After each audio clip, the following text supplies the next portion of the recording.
Okay, that was 10:51. I don't know if I gotta cut that or not. Shit. I mean, I don't know. I'll see what happens. Okay.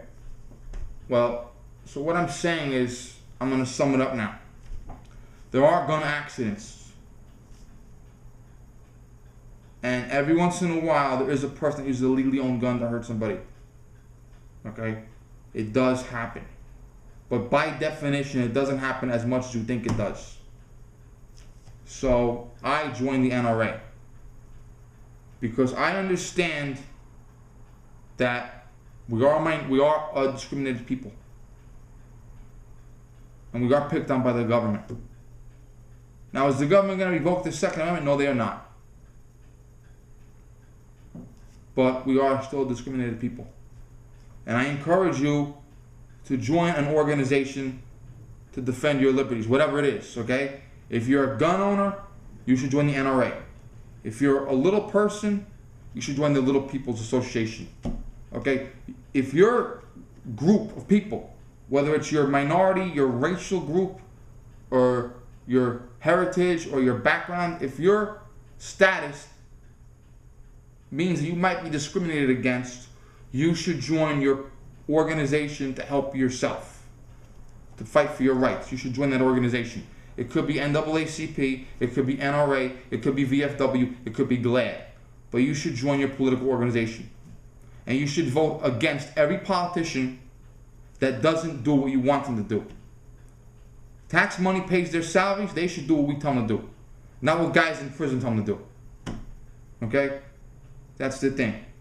And every November, if your politician doesn't do what you want him to do, you should vote his ass out. Okay? It doesn't matter. If he says you can't do this, vote him out. You have that right. We live in a country where we can join political organizations and we can peacefully protest. We had one revolution in this country. Or if you're living down south, we had 2 revolutions for you. And they were violent revolutions to bring about change. We do not need to do that anymore in this country today. We live in a country that allows us, the people, to use non-violent organizations and non-violent means to bring about our changes. But keep this in mind. Adolf Hitler, Karl Marx, Fidel Castro, Joseph Stalin, Pol Pot, they had one thing in common, other than being assholes. They had 2 things in common. They were assholes, and they disarmed the citizenry. When a dictator comes to power, first order of business is to disarm the citizenry. Because number 1, the citizenry doesn't have a right to belong to organizations like we do and peacefully demonstrate, like I'm doing now. I'm peacefully demonstrating. They do not have the right to peacefully demonstrate their message.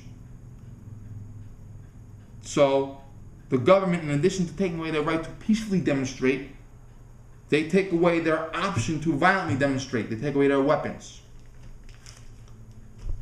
So every government that revokes the arms of its citizens is a bad government. Because number 1, when the government takes all arms away from the citizens, crime will rise. If you don't believe me, take your next vacation in London.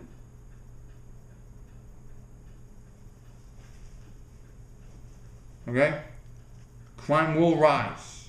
And in addition to that, dictators also take over and they decide to implement their own rules like torture and, secret police and gulags and other prisons. Okay?